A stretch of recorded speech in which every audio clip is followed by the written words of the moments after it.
Why, hello, and thank you for choosing the Vegan Luna podcast. If you came here to listen to influencers, business owners, people that are really making a change in this world and really creating some amazing ideas and amazing inventions, then you came to the right show. This show showcases some of the top people in the world that are making an impact, whether it's the environment, whether it's for health, or whether it's for the animals. This podcast is also available on YouTube, Apple Podcast, Spotify, Anchor, Google Podcast, Stitcher, and anywhere else you can find podcasts. I'd like to thank my sponsors, Purium, for providing some of the best organic superfoods that you could find on the market, as well as Vegan Nation, who is the first ever company to create a cruelty-free currency. Please go take a look at those. I cannot express this enough. All right. Hello and welcome to the Vegan Luna podcast. We're here. We're delighted with another super special individual, and this person comes out of the country of Belize currently. So a country that most people don't talk about. It's right next to Mexico.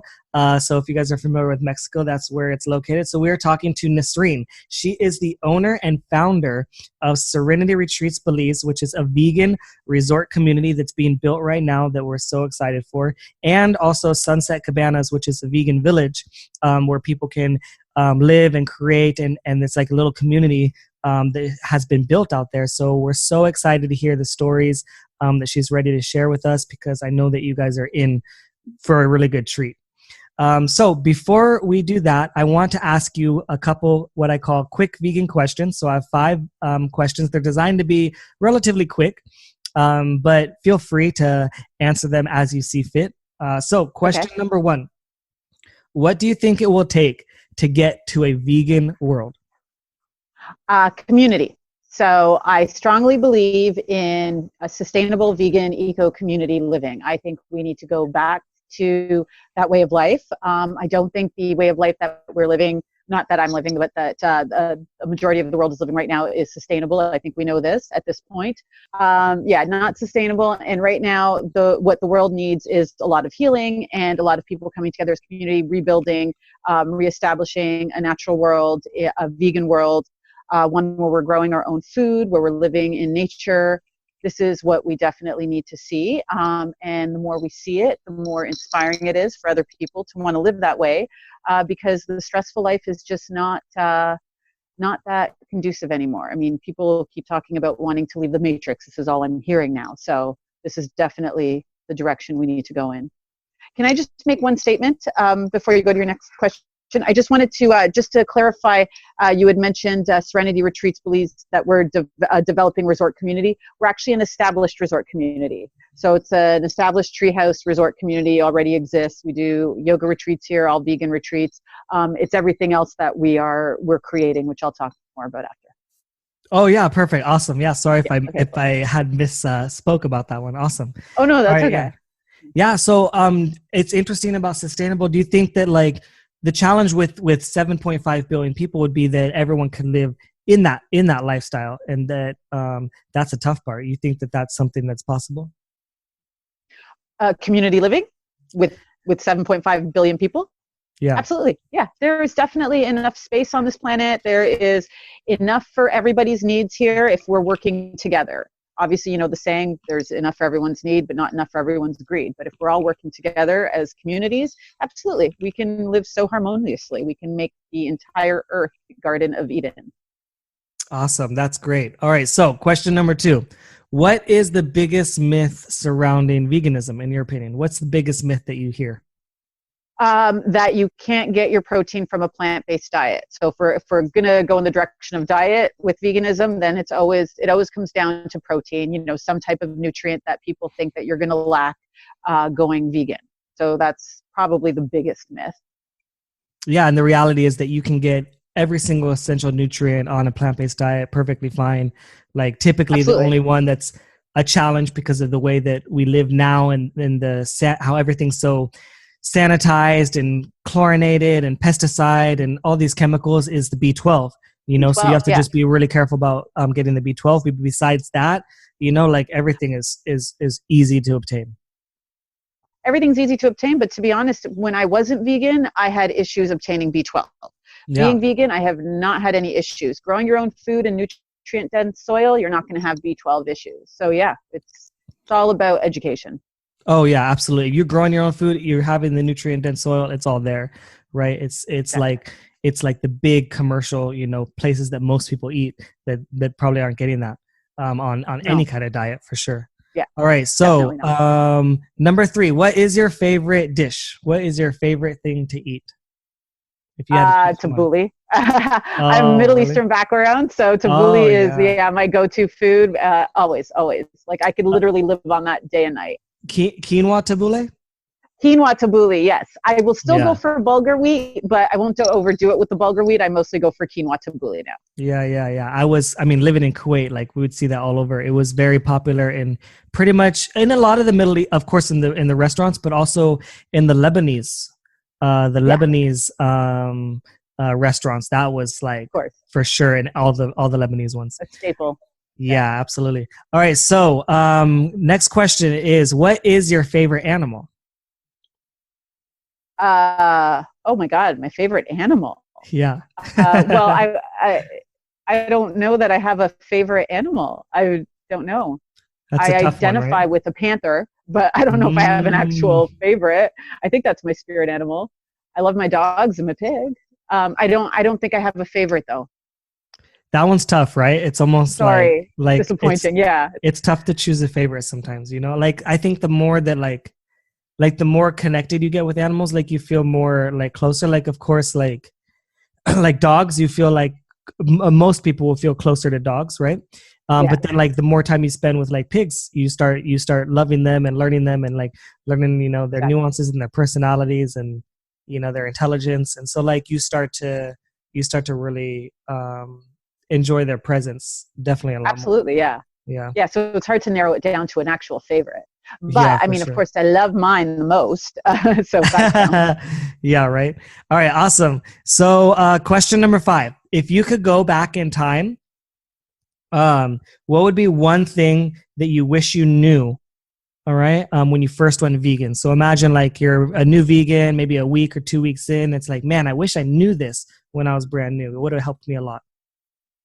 After having already chosen to go vegan, you mean? Yeah. So after I'm already gone vegan, what do I wish I knew back then? Yeah. I wish I knew initially when I had gone vegan, I wish I knew that we were not naturally built to consume animal products. So initially going to, and all the details behind that, which now I can, I know the health reasons why we should be vegan and the fact that we're natural frugivores. But initially going vegan, not having that education behind me, like under my belt, made it challenging because people would bring up points that I couldn't answer. So that was my first challenge. But then once I was armed with all the information that I could have and could, face any argument and obviously, win because veganism wins, yay. Then since then, it's never been an issue. Yeah, I think that's a great one. Yeah, that was very handy too. I remember like even like one of the first things that I remember someone bringing up was about like iron or something like that. Like I'd be like, oh yeah, I went vegan, I'm feeling a lot better. I think someone was just offering me to eat something. I was like, oh no, that's okay. Like I don't eat that anymore. You know what I mean? They're like, what do you mean? I was like, yeah, I don't eat pizza or whatever, like with animal products, or anything with animal products anymore, something like that, and they're like, oh, what about this? What about that? What about iron? So I remember in the beginning, I was like, I don't know the answer. I was like, maybe I'm wrong. Maybe I do need to eat cow liver to get iron. But then I learned and I realized, oh no, I don't have to eat someone's liver to get iron. It's just right here in the spinach. You know what I mean? Like, exactly. Like I didn't have to kill an entire huge animal just to get their liver. It seems very ridiculous. But it's good because people challenging us with that made us learn more. It helped us to educate ourselves more. So yeah, because if that question wasn't brought up, I wouldn't have looked into it. I would have been like, oh, let me find the answer. And then I realized, oh, okay, now somebody asked that. At least I know how to answer the, honestly with the right information. Exactly. Because it's just true. Like, okay, you can kill the cow, right? And take his life or her life and take their organs to get a little nutrient. or you can not do that and then you could get it this way. Those are just true statements. And you just eat some spinach and then you get the same thing. So like those are just normal statements that are make it really, really easy, and they're just true, and then it just makes someone think, because they didn't know. Even that person, like, I don't feel bad for them. I mean, I feel bad a little bit for them because they were taught the same thing that I was. Yeah, we all had that same educational system, but there's also a point in time where we can help to educate, and people can make the choice to either listen or not listen, or make the connection or not make the connection. But all we can do is help inspire and deliver that information. Yeah, absolutely. All right, great. So thank you so much for those quick vegan questions. You did a great job. All right, so go ahead and share a little bit about you. Tell us who we're talking to. Okay. Well, my name is Nissrien, as you introduced me. Thank you. And it's a pleasure to be on your podcast. Thanks for having me. I'm excited to talk about our upcoming projects. I will tell you, I've moved to Belize about 3.5 years ago, so I'll just quickly tell you my story and my reasoning for that. I had been vegan at this point now, it's been almost 10 years or so, and my life wasn't resonating with me. I was working in clinical research, drug trials on patients, and I was like, I'm vegan, this doesn't flow. I was not happy. I was just working to pay my mortgage, living a life that just didn't resonate with me. I just didn't have that deep happiness where it was like, okay, this life is fine, it's how it should be, but it doesn't speak to me. I didn't feel like I was living with a purpose, and I knew I wanted to do something that revolved around veganism. And I also knew I didn't want to live in that world anymore, the city life where everything was just too draining and too stressful. So I made the decision literally overnight to move to Belize. I'd heard of Belize briefly many years ago. I didn't know anything about it. It rolled off my tongue. I was like, I'm going to research it, and I'm just going to see what I can do to move there. And then in my short research, I discovered I can do this. I can sell my home. I can create a new life there, and maybe I can do something that's a way of educating people about veganism. There's my purpose. And then, one thing led to another. I, left my life there. I came here. I started to build my retreat center, running vegan retreats, educating the world about veganism, and also, having yoga retreats here. And that was, and a small little rescue sanctuary as well, which I started. So then I was rescuing pigs and dogs. So it just started to roll into this retreat resort / now it's a treehouse community. So that's basically what I've been up to for the last 3.5 years. So it's just been this whirlwind of a life change. And now I feel like I'm living my greatest purpose being here. So that's me in a nutshell. Yeah. So how did you choose Belize? So when I was about 20, I'm 44 now. And when I was I think I was 19 or 20, I did a co-op placement at a travel magazine. And I remember the editor mentioned she had a quick visit to Belize, this place Belize, and she liked it. That was it. Never heard of it again. And 20 years later, I was like, Belize. It was literally like the word just popped in my head, or it was implanted there, like, you need to go to Belize. Like there was some sort of calling. And then I felt this pull. And then literally I was like, I'm moving there before I'd even come here. I decided that. I gave my work a year's notice because we were finishing up studies. And then I was like, no, I'm moving to Belize. This is perfect. It's English speaking. I can afford it. I can get property near the water. Like everything fit. And then when I came here, it was my validation. I just knew. I came here and I was like, I'm home. And then the rest was history. I moved here, sold everything, came here, and started my life. What can you tell to people listening that are maybe like looking for their purpose in life, and maybe they're at a corporate job, or they're at a, some kind of job that maybe they don't want to be in? What can you tell to those people about pursuing your passions and taking that leap of faith? Yeah. Well, first you need to take that first step. You need to believe in yourself. You need to start manifesting the life that you want to live. It is so important. I know those dead ends. I know what it feels like to be trapped in a place where you're like, I don't know how to get out. I don't know how to make this change. How do I do it? Well, that's what you start to ask yourself. And as soon as you ask that question out in the open, you're putting it out there. You're asking the universe. The universe is going to help you find the answers to that. The more you put it out there, the more you want to take the steps to living your dream, the more the universe is going to help you get there. So what you want to do is think about what is your best life. And your best life should be a life that is not a job, not your dream job, but rather something you're passionate about. And then how do you turn that into a lifestyle? So once you start to, write that down and go into that and try to figure that part out, that's going to get the ball rolling. but you got to believe that you can do it. You got to believe that your purpose is greater than whatever 9-to-5 job you might be in, that you feel trapped in, that doesn't resonate with you, and that is not your passion. You need to believe that you have so much more to offer. And people don't even realize how talented or how gifted they are, because they're trapped and I didn't either. You're trapped in this job that's, sucking out your creativity. You don't even have time to focus on yourself. And then it's once they leave that, once they step away from it and start to focus on themselves, they start to learn more about themselves and what they enjoy, what they're good at, and how they can turn that into a lifestyle. You got to get the ball rolling, though. It's how it works. It's literally that simple. Yeah, awesome. Thank you. That's great information. So for you, when you take back in time and you're thinking about living a traditional lifestyle from where you come from, and you make a shift, like eliminating all animal products and going vegan, that must have been a big change for you and maybe the people around you. Can you tell us a little bit about why you did that and maybe how that impacted you? Oh, absolutely. So I went vegan. I went plant-based initially, and that was to support my mom who had breast cancer, and she had breast cancer 10 years prior. She went through chemotherapy and had a partial mastectomy, and then it was 9.5, almost 10 years after that, her cancer came back with a vengeance, of course. And at that point, I was working in clinical research and literally giving patients chemotherapy aggressive skin cancers. So I was in that industry, and here I am, hopeful that we're helping people.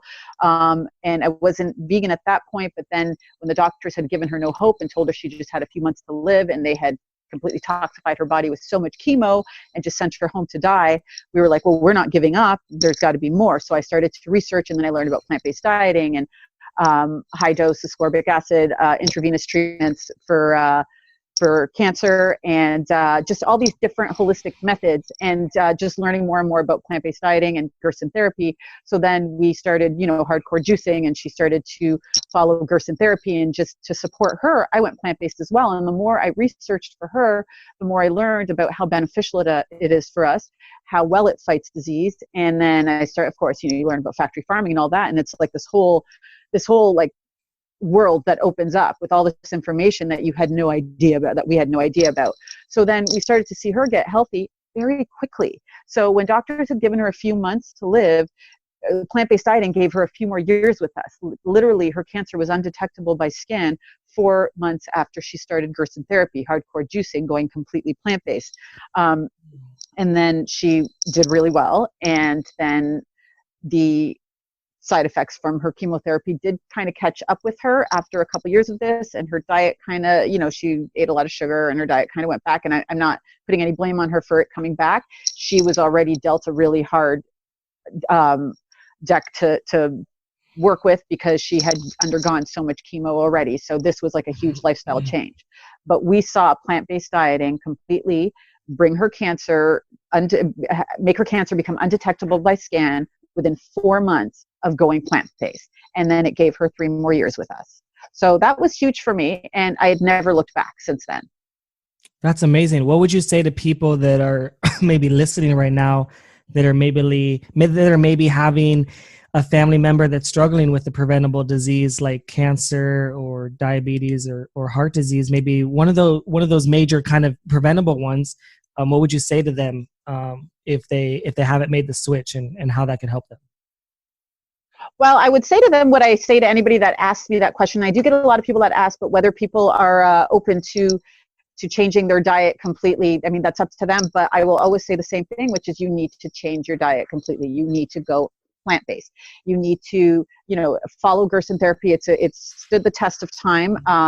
You need to cut out all meat products, dairy, definitely. You need to cut out stress. Like, these are things that you have to do. It's not just what you're putting in your body, it's how you're living your life as well. It's your mindset. It's, you're not thinking, you can't think like, oh, I'm going to die, I have cancer, and now I have to treat this disease. You got to think more like, oh, okay, so here's my challenge, and now I'm going to do this, and then this is going to overcome it. You have to change the way you think. So I'll say the same thing to anybody that's facing, especially heart disease. That is 100% diet related. Change your diet, you are going to get healthier.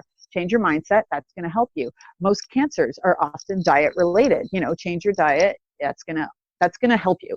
I will always stay true to telling people, just through my own experience with my mom, my own experience through clinical trials, stay the hell away from chemo, radiation. These are toxic treatments. You cannot cure your body by poisoning it. It doesn't work that way. All you're doing is destroying all your healthy cells, your immune system, which is not going to be able to fight back, and you're creating abnormal cells that are going to become resistant to the treatments that you're doing, which are way too toxic for humans to even be experimenting with. So I stand by that. Stay away from chemo, radiation, change your diet, change your lifestyle. I Yeah, absolutely. go on all day. Even heart disease is interesting because that's not always, people don't know that they have heart disease. People don't go get that checked. You know, people aren't getting angiograms and looking at their arteries and that sort of stuff. And I think it's about between 70 and 80% of people die on their first heart attack. So you don't even have a chance, you know, to come back from it, you know. And when the word preventable is interesting because that means that you can actually prevent these things now and start preparing your body now for later. Things accumulate, things build up, you know, within your body, whether it's toxins, whether it's whether it's disease, whether it's cholesterol, whether it's atherosclerosis, whatever is built, things build up over time. You know, things don't just happen overnight. You don't just wake up one day and all of a sudden you have diabetes. That's been built up, you know, over time for long periods of time, and so it is a total lifestyle thing, you know, including what we eat, of course. And what we don't eat. Sometimes what you don't eat could be more important than what you do eat sometimes. Exactly. Depending on what it is. You know what I mean? All right, cool. Yeah. So another thing I want to know is more about this, the retreat, your projects that are coming up. And I want you to explain that in a way, not only to share what you're doing, but also how do you feel like that is giving back to the community as well? Like maybe how does it help the animals? How does that help the environment as well? Like what are some of the connections that you see? Okay, so currently, as you know, I've got the retreat center here, and it's all vegan food. I have a small rescue here, and it's developed into a vegan treehouse, intentional community. So, you know, privately owned tree houses, and we're just like we live in the small vegan bubble. Most of the guests that come here are non-vegan, but they come for the vegan experience. We do meal prep with them. We teach them how to prepare their own meals at home and how to transition into a vegan lifestyle. But now, so that's, you know, small scale here. This is what we do here. It flows. It's beautiful. And then I had this opportunity to temporarily take over this cabana village that my friend had built nearby. And so I thought, well, it would be really great to inspire this on a larger scale and get vegans from around the world to come and be here and inspire intentional community living, and we can show how good it is. So we got sponsorship to use these cabanas, and then we did this whole interview process, and, you know, to get the right people in place, make sure everybody is, you know, it's like-minded, diverse group of vegans coming down. So, and they've just gotten here this month, and it's been great. And the whole purpose of this, it's to inspire intentional community living. It's to help do some outreach programs with the local greater community. Diabetes, type 2 diabetes is rampant in Belize. Diet is a big issue here, and they're really ready to learn more about proper dieting. They are big supporters of my vegan bistro here. So, you know, people come and they love events. They love when we have events and there's food and they want to learn more. They love coming for meal prep stuff. So this community is here to help reach out, educate them. We're holding events here so the local community can come and learn how to make their own meals. They will participate in like shamanic yoga. They will be able to have experiences that they wouldn't normally be exposed to. And then they'll also get to see, of course, how great it is to live as a community, to work together. Everybody's got their own skills, and it's all complementary to each other and what we're all doing here. Now, with the greater project beyond that, as you know, I also had another opportunity where I get to potentially recycle another resort. So there's what am I trying to say? A resort lodge in the Maya Mountains down south. And we want to take that over. It's on 40 acres and create a larger scale vegan, eco-sustainable community, but in a different way where resort profits, the resort would be vegan and resort profits would go to fund that lifestyle there. So then what we would be doing is allowing people would have the opportunity to come to Belize, live in an intentional community, live their dream. They would have their tiny home, buy their tiny home, and then live their dream. You know, what is your passion? What is your craft? How do you want to be spending your day? Do you want to meditate? Do you want to give back to the community? And there we will have our larger sanctuary. So then the resort itself, which will be vegan and it'll help educate the outer community, to become vegan. The restaurant will be vegan there, and then people can come and they can visit a vegan intentional community, and then it just helps to fund this. And then we'll be able to continue to do this and recycle other resorts. Now, doing this from the whole tiny home, the purpose with the tiny home is because we are not going to be disrupting jungle life or the jungle itself. So the purpose of the tiny homes is we're working with the jungle. So we're going to be rebalancing the jungle, creating a food forest throughout the jungle and around all these tiny homes that are going to fit intricately within the jungle. So, clearing some bush and clearing some sticks that we would use for building, but not clearing the jungle itself, and working with it, living in harmony with the animals, with each other, and inspiring this way of life. That's so cool. So like within this community, you would need like potentially like obviously people living in the community, and then within that community you would need people pitching in. Like there'd probably be jobs and stuff for people within that community. Like you probably need people to help run the restaurant potentially, you know what I mean, or like work in the restaurant, or maybe you need people like just doing various things or food cultivating or helping with animal sanctuary, I would imagine, right? So sanctuary stuff and helping to grow food, because the food forest is throughout and around surrounding everyone's home. So people can have their own gardens around their homes, but all the food forest we all contribute to, the sanctuary we all contribute to. However, the resort is fully staffed. It's got a great, group of Belizean staff already working there, and we still want to be able to, be a part of. We don't want to isolate ourselves from the outer community. We want to be able to help help integrate them into our community and give them the jobs that they enjoy doing as it is. Like they've got a great chef there and she does great plant-based meals, but it isn't a vegan resort as it stands now, but it will be once we close and take over. So yeah, there's a great group already running the resort. So then that way it allows the actual community members, people that want to be part of this community, to focus on the other things that they do, like whether they're health coaches, they might be yoga instructors, they might be whatever it is, painters, artists, anybody, a designer, clothing designer of any sort, anything. Like I'm just throwing things out there, but they can focus on their dreams and their crafts and make that part of their lifestyle. So we're taking away from, you got to get a job, you got to get a 9 to 5, you got to, pay that mortgage, pay your bills, all these bills that we can't keep up with in an unsustainable way of life, and recreating the way we're living. So it's like, no, what's your dream? You want to do that here? Let's figure out a way that you can do that. So let's create this community that's being funded by, like, it's just, this cycle of it's being funded and we're offering what we're offering. So it attracts the outer community to come and be a part of what we're doing. You can visit the resort, you can take your family on a vacation at the resort and be part of a vegan community and be exposed to that and learn with us and just, the whole thing. Yeah. So what are some common questions you get about maybe what you're doing or what you're trying to build? What are some common questions that people ask? What makes this even a possibility is that we're doing this here in Belize. I'm not doing this in Ontario, Canada, where I'm from. I'm not doing this somewhere in the US where it's illegal to even catch rainwater. I'm doing this in a place where it's still beautiful, pristine jungle. It's a diamond in the rough. It's still protected. And this way of life is very, very much encouraged here. It's all communities in Belize. It's all villages. The only difference is this is a sustainable eco community that would be all vegan, and it would be we have a whole compost system. We have a whole ecosystem here. We have a freshwater pool that's well fed. It's a whole different way of life, and teaching that way of life, going back to our roots. Doing a whole human manure system for growing food, things like that. So it's a different type of community that's fully on par with Belize's, wanting to, remain sustainable, and with all of their eco efforts that they're already part of, like protecting the reef, protecting marine life. Whereas in North America, we can't do this. This isn't encouraged. Off-grid living is not encouraged there.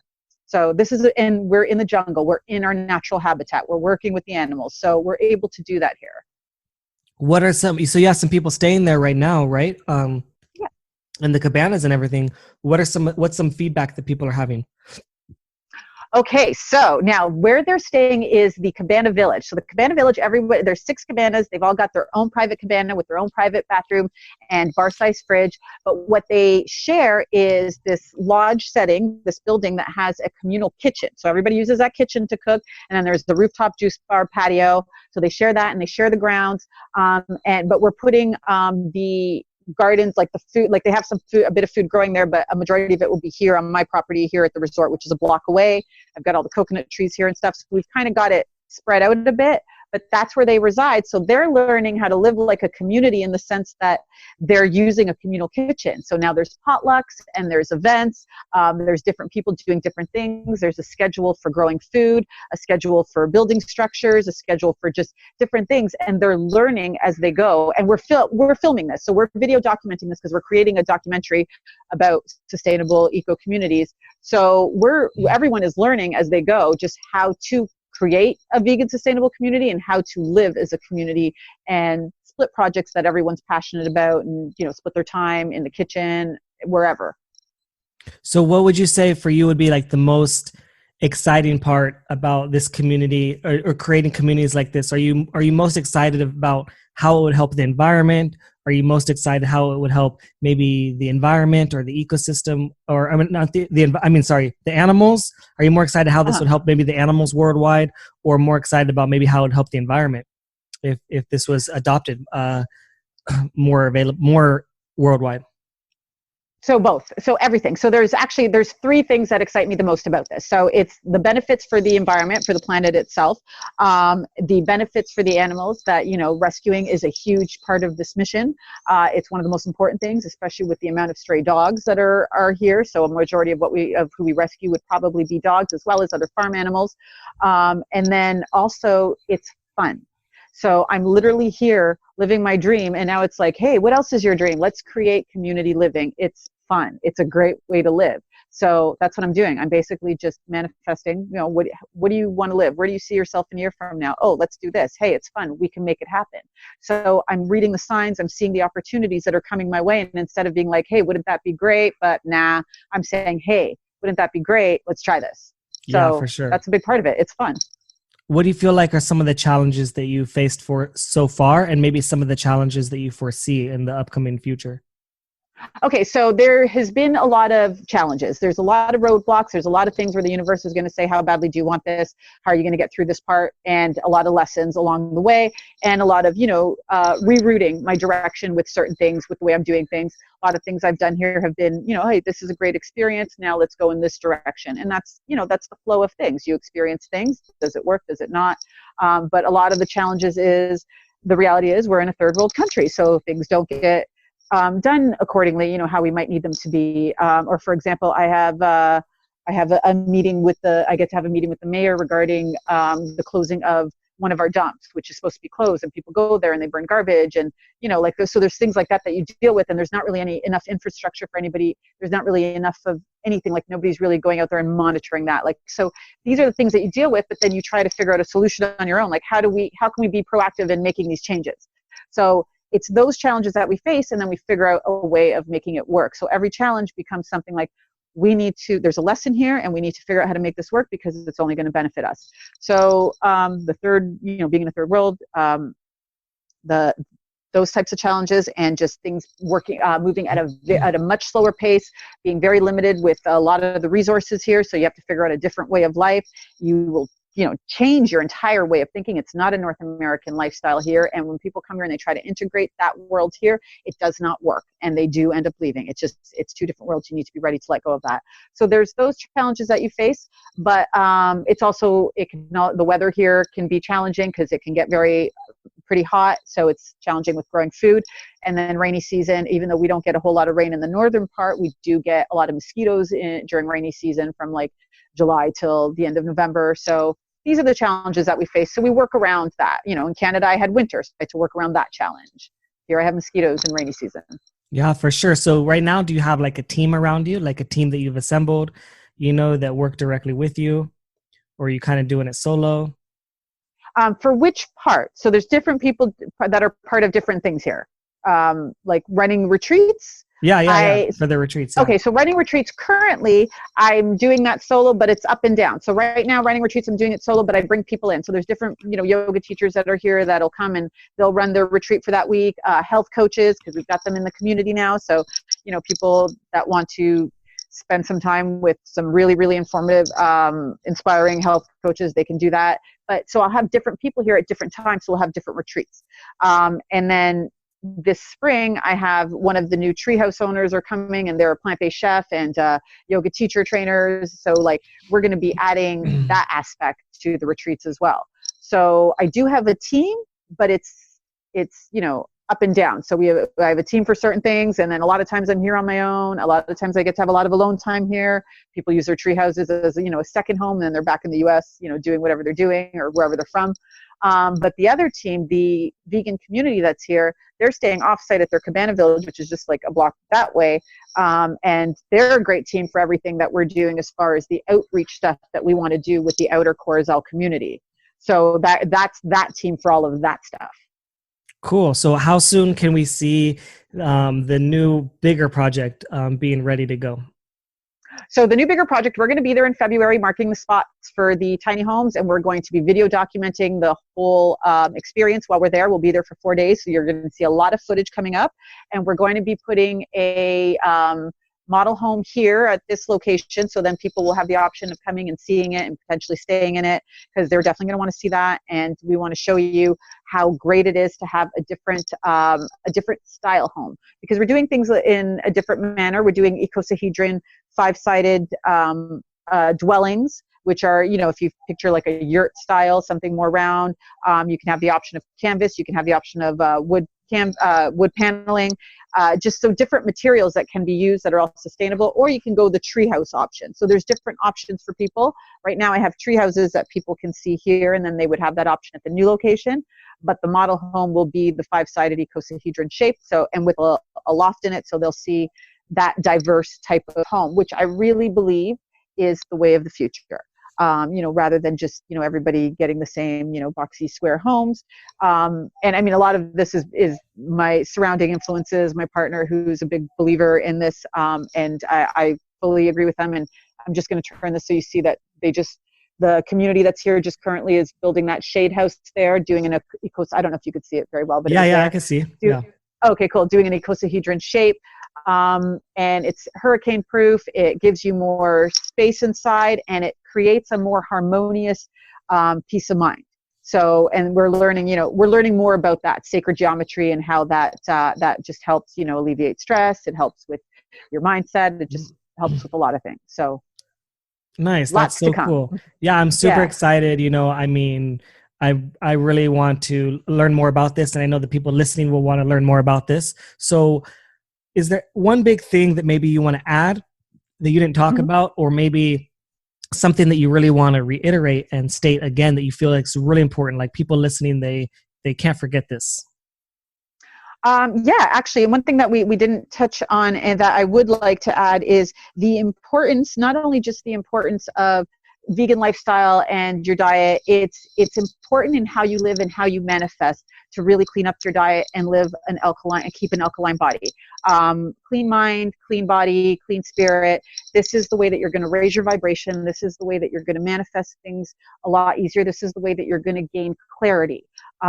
People are very divided. They really live in a third dimensional physical world, and they really, we're taught that this is, all there is, and then we go to heaven, but there's that, none of that is here. Like we've separated these two places. So, physical and then spiritual, and that's based on whatever your belief system might be. But that's crap. We're learning this now, that we are light beings. We're having a physical experience here. So the more you want to get into that way of life, that way of thinking, and opening yourself up to that, you want to definitely adopt a very clean plant-based diet, eliminate your sugar, cut out your animal products, and then you want to meditate and you want to do things that are going to raise your vibration, because then the things that you are going to manifest are just going to happen for you that much easier. You're going to see that everything is interconnected. So I can't stress that enough. That's a huge important part of living your dream, creating your dream, and taking your steps towards your dream. Yeah, 100%. I mean, always say your health is your wealth. Like if you don't take care of yourself, there's no way that you can take care of all the other things. I mean, even the old, if you're in an airplane and, the oxygen mask comes down, and you always want to put on your oxygen mask first before you can help others. Exactly. All of that is all true and all connected, and without taking care of that piece first, you're right, you're not likely to hit a lot of the dreams, you're not likely to accomplish a lot of the goals.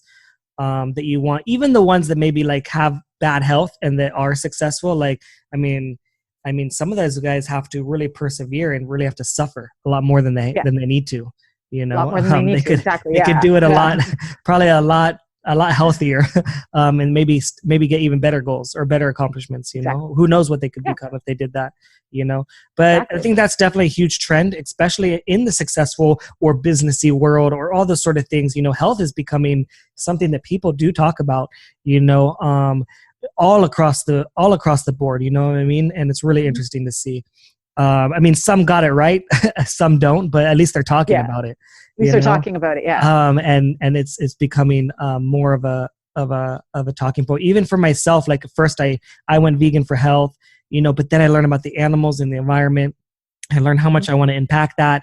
But then I get away from my health and I'm like, okay, you know, let me get back to that. So it's like something that it has to be the number one focus, you know, for yourself, so that you can push yourself forward and you can do more. You can live happier and healthier, but also you can accomplish more if that's what you're trying to do. If you're trying to make an impact, you know, if you're sick and dying, you're not going to make much of an impact. Exactly. The biggest impact you're going to make is by being the change that you want to see. Inspire others by being that change. And that is your best impact right there. Yeah, 100%. So where can people reach out to you? Where can people connect with you? Maybe if they want to learn more about you, maybe if they want to learn more about the retreat, maybe they want to learn more about potentially getting one of these mini homes and being part of the community. What kind of things that can people do there? If you're vegan, you definitely want to start looking into these communities that we're doing. So you can reach out on Instagram if you like at Plant-Based Belize, Facebook at Serenity Retreats Belize, or you can email me at info@serenityretreatsbelize.com. All right, that's great. And we'll put all the information on the screen for the YouTube when it's ready for YouTube.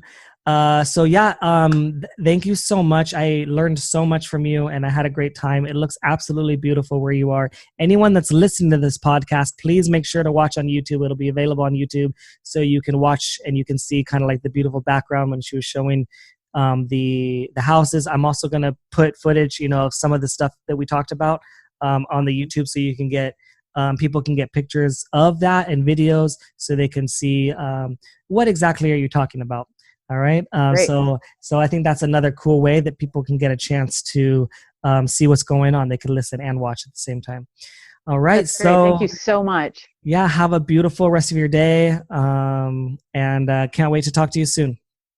Yeah, you too. Thank you so much, Kevin. All right. Thank you. Bye. Thank you guys for listening to the podcast. Please, please, please make sure that you guys share this with anyone that you think will find this interesting. And also make sure that you guys are subscribed, because I can see a lot of you guys are listening, but you aren't subscribed. So please subscribe. And also don't forget to go to my website where you can leave comments and see more content at veganluna.com.